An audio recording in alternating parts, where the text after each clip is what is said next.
learn about another voice and culture of Taiwan with We Love Hakka. 现在就让我们一起加入客家风情，大家来讲客家吧。Hey, what's up, everyone? It's time for another edition of Practical Hakka on FM 100 ICRT. Hello， 好，大家好，我是 Alice 彭。Hello， 你好，大家。大家好，我是 Joseph Lin。等一下让我讲完吗？哎呦，我怎么了？对啊，好像有点发烧了。天气太冷了，刚好跟今天的主题好像哦。要赶快去看医生呢。Today's topic is all about being cold, and I have a flu maybe right now, a fever. So let's go ahead and teach you this scenario 好了。哎，就刚刚用你的这个词句来教好了，你就会问你怎么了嘛，对不对？OK， 不过我们先教大家怎么说，好冷哦 ，It's so cold。很冷哦，很冷哦。OK, that's so cold. 然后你刚刚问我什么？我说你怎么了？怎么说呢？用板黑毛。用板黑毛 That means, are you okay? What's wrong with you? 然后呢，我要跟你讲，我真的好冷，好像发烧了，怎么办？真的吗？那就赶快去看医生吧。是啊，好，教出来吧。好，怎么用客语来对应呢？好 ，OK。我好冷，好像发烧了。我很冷哦。我很冷哦。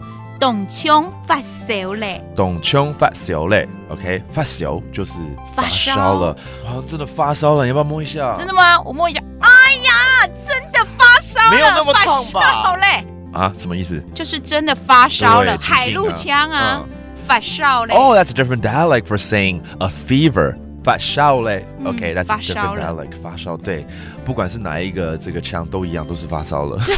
快吧，快去看医生！要赶快去看医生了，要不然会传染给你。那我要叫你寄一本医生看。哦，寄一本医生看，再一次。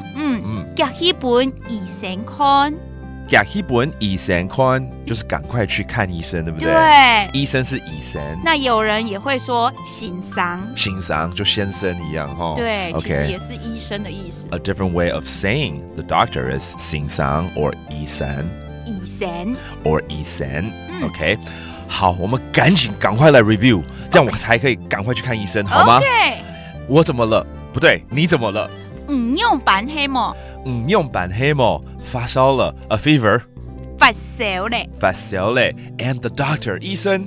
医生。或者是先生。先生，医生，我快来了，因为好冷哦。很冷哦。很冷哦。There you go. I'm gonna go see a doctor, and if you're not feeling well, do the same thing too. Okay? That does it for today's Practical Hakka. 什么太嘎？俺只是张来了。客家风情由客家委员会监制。 We Love Hakka has been brought to you by the Hakka Affairs Council.